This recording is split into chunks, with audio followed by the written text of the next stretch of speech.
Hello दोस्तों, welcome back to our YouTube channel desi English man. दोस्तों, आज हम बहुत ही इम्पोर्टेंट टॉपिक डिस्कस करने जा रहे हैं और इस वीडियो को आप पूरा शुरू से लास्ट तक देखिएगा, क्योंकि यहाँ से एक नंबर आपका फिक्स है। कोई भी एग्जाम हो, TGT, PGT, LT, GIC, home science से रिलेटेड कोई भी एग्जाम हो या नेट का हो, तो यहाँ से एक क्वेश्चन 100% श्योर है, बनता ही है और हमेशा इसमें कंफ्यूजन बना रहता है। ठीक है, तो आज का हम टॉपिक डिस्कस करेंगे कि ग्लाइकोजेनेसिस, ग्लाइकोजिनोलिसिस, ग्लूकोनियोजिनेसिस, इन तीनों में डिफरेंट क्या होता है और इन तीनों से हमेशा क्वेश्चन बनता ही बनता है। ठीक है, तो टाइम को वेस्ट नहीं करते हैं, हम स्टार्ट करते हैं आज की क्लास। आज का हमारा क्लास जो है, पहला है ग्लाइकोजिनेसिस। पहला हम डिस्कस करेंगे कि ग्लाइकोजिनेसिस क्या होता है। ठीक है, तो ग्लाइकोजिनेसिस देखिए, जब आप कोई भी भोज्य पदार्थ जैसे कार्बोहाइड्रेट लेते हैं, ठीक है, तो कार्बोहाइड्रेट का पाचन कहाँ से स्टार्ट हो जाता है? हमारे मुख से स्टार्ट हो जाता है। तो कार्बोज जब हमारे बॉडी में डाइजेस्ट हो जाता है तो वो किस रूप में चेंज हो जाता है? ग्लूकोज के रूप में चेंज हो जाता है। लेकिन हम जरूरी नहीं है कि जितना कार्बोहाइड्रेट एक दिन में लेते हैं उतना हमारे बॉडी को एनर्जी की आवश्यकता हो, क्योंकि अगर आप उसके अकॉर्डिंग हार्ड वर्क करते हैं तो हो सकता हो उतना आपकी एनर्जी बॉडी के लिए आवश्यक हो और वो एनर्जी आपके बॉडी में यूज हो जाए। लेकिन मान लीजिए आप कार्बोहाइड्रेट आहार में ज़्यादा ले लिए और वर्क कम किए, तो आपको बॉडी को एनर्जी की तो उतनी आवश्यकता हुई नहीं। तो जो एक्स्ट्रा आपके शरीर में कार्बोहाइड्रेट का डाइजेशन हुआ है तो वो कहीं ना कहीं तो यूज होगा ही। तो वही कार्बोहाइड्रेट जो होता है क्या होता है? ग्लूकोज बन जाता है। क्या बन जाता है? ग्लूकोज बन जाता है। तो इस एक्स्ट्रा जो बॉडी में ग्लूकोज बनता है उसको जो हमारे पेट में लीवर होता है, ठीक है, हमारे शरीर में जो लीवर पाया जाता है वो क्या करता है? ग्लूकोज को ग्लाइकोजन के रूप में चेंज करके अपने पास स्टोर कर लेता है। क्या करता है? हमारे शरीर में जो भी एक्स्ट्रा ग्लूकोज बचता है उसको लीवर क्या करता है? ग्लाइकोजन के रूप में चेंज करके उसको अपने पास रख लेता है। जैसे मान लीजिए किसी दिन आप जो है किसी कारण बस भोजन नहीं ले पाए, आहार नहीं ले पाए, या आप मान लीजिए फास्ट है, व्रत है, उस दिन आप कार्बोहाइड्रेट नहीं लेते हैं, तो आप कार्य करेंगे तो बॉडी को तो एनर्जी की आवश्यकता पड़ेगी। लेकिन आपने कार्बोहाइड्रेट नहीं लिया है तो बॉडी को एनर्जी कहाँ से मिलेगी? हमारे शरीर में जो एक्स्ट्रा कार्बोज जो है, ग्लूकोज होता है, ग्लाइकोजन के रूप में स्टोर रहता है। लीवर इसी को क्या करता है? पुनः जब हमारे शरीर को एनर्जी की आवश्यकता होती है और कार्बोज हमारे बॉडी में नहीं होता है या हम कार्बोज नहीं लेते हैं, तो उस दिन क्या करता है? लीवर जो एक्स्ट्रा ग्लूकोज ग्लाइकोजन के रूप में अपने पास स्टोर करके रखता है, इसी को पुनः ग्लूकोज में कन्वर्ट करके शरीर को जो है एनर्जी के रूप में प्रदान करता है। तो ग्लूकोज का ग्लाइकोजन में बनना या चेंज होना लीवर के द्वारा ही क्या कहलाता है? ग्लाइकोजिनेसिस। क्या कहलाता है? ग्लाइकोजिनेसिस। इसको बहुत ध्यान से आप समझिएगा, क्योंकि तीनों जो होते हैं ऑप्शन आपके मिलते जुलते होते हैं, तीनों लीवर से ही संबंधित हैं। ठीक है, तो आप ऐसे माइंड में रख लीजिए कि ग्लूकोज को ग्लाइकोजन में कौन बदलता है? लीवर। और जब ग्लूकोज को ग्लाइकोजन के रूप में लीवर चेंज करता है तो उस प्रोसेस प्रक्रिया को ही क्या कहा जाता है? ग्लाइकोजिनेसिस। क्या कहा जाता है? ग्लाइकोजिनेसिस। ठीक है, अब नेक्स्ट क्या है? ग्लाइकोजिनोलिसिस। ठीक है, उसी से मिलता जुलता है। अब इसमें क्या चेंज होता है कि जो ग्लाइकोजन होता है वो ग्लूकोज के रूप में, अभी हमने क्या कहा था कि जब आपके बॉडी को कार्बोज की जितनी नीड होती है उसके अलावा जो एक्स्ट्रा कार्बोज होता है ग्लूकोज के रूप में लीवर उसको चेंज करके ग्लाइकोजन के रूप में स्टोर कर लेता है।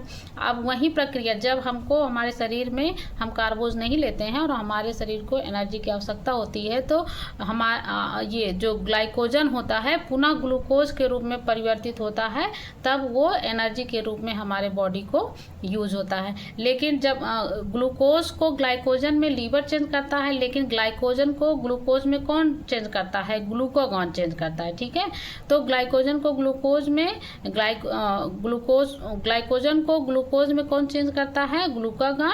और इसी होने वाली प्रोसेस प्रक्रिया को ही ग्लाइकोजिनोलिसिस कहते हैं। ठीक है, अब ये ग्लूकागॉन क्या होता है? ये ग्लूकागॉन जो होता है हमारे शरीर में एक ग्रंथि पाई जाती है जिसको मिश्रित ग्रंथि कहते हैं। ठीक है, तो मिश्रित ग्रंथि हमारे शरीर में जो पाई जाती है उसका नाम है पैंक्रियाज यानी अग्नाशय।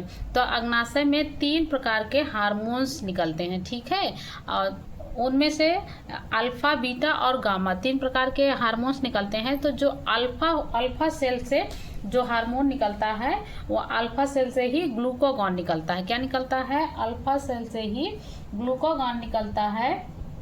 और यही अल्फा सेल से निकलने वाला जो ग्लूकागॉन होता है, इसका कार्य क्या होता है कि बॉडी में जो ग्लाइकोजन स्टोर होता है उसको पुनः ग्लूकोज के रूप में चेंज करके और बॉडी को एनर्जी के अनुसार जहाँ पे आवश्यकता होती है, नीड होती है, वो ऊर्जा के रूप में प्राप्त हो जाता है। ठीक है, तो ग्लूकोज को ग्लाइकोजन में कौन चेंज करता है? लीवर। ठीक है, और ग्लाइकोजन को वापस ग्लूकोज में कौन चेंज करता है? ग्लूकागॉन। और ग्लूकागॉन कहाँ पाया जाता है? हमारे शरीर में जो मिश्रित ग्रंथि होती है, पैंक्रियाज यानी अग्नाशय, उसमें अल्फा सेल से निकलने वाला क्या होता है? ग्लूकागॉन। और ग्लूकागॉन का कार्य क्या होता है? ग्लाइकोजन को ग्लूकोज में वापस चेंज करना। ठीक है, तो यही जो प्रोसेस प्रक्रिया होती है इसी को क्या कहा जाता है? ग्लाइकोजेनोलिसिस। ठीक है, अब हमारा नेक्स्ट क्या है? ग्लूकोनियोजिनेसिस। तो ग्लूकोनियोजिनेसिस क्या होता है कि जैसे हम जो भी प्रोटीन्स या वसा लेते हैं, ठीक है, तो जैसे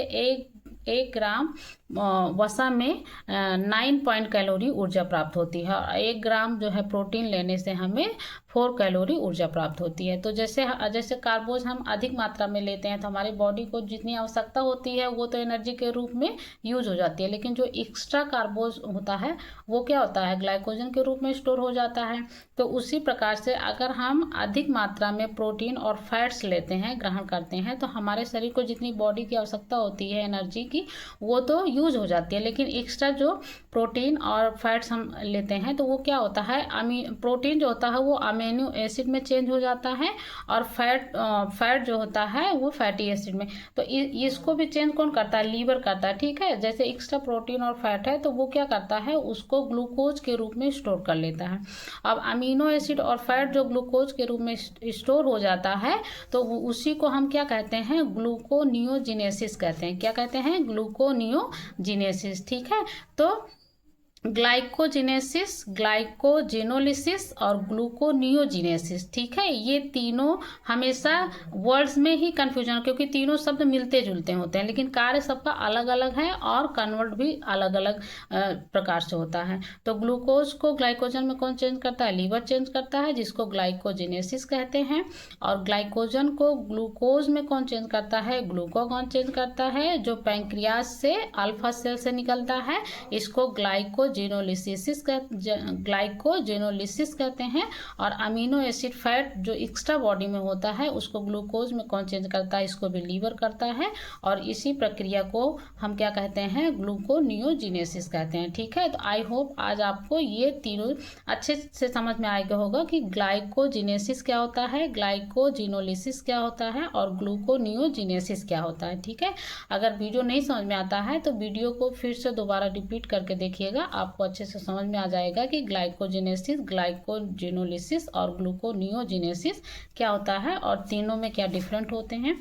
तो आई होप आपको ये वीडियो अच्छे से समझ में आ गया होगा। फिर भी कोई कंफ्यूजन या डाउट है तो आप कमेंट करके पूछ सकते हैं। आज के लिए बस इतना ही, मिलते हैं नेक्स्ट वीडियो में नेक्स्ट टॉपिक के साथ। तब तक के लिए bye bye, take care, thanks for watching my video. Please like, share and subscribe.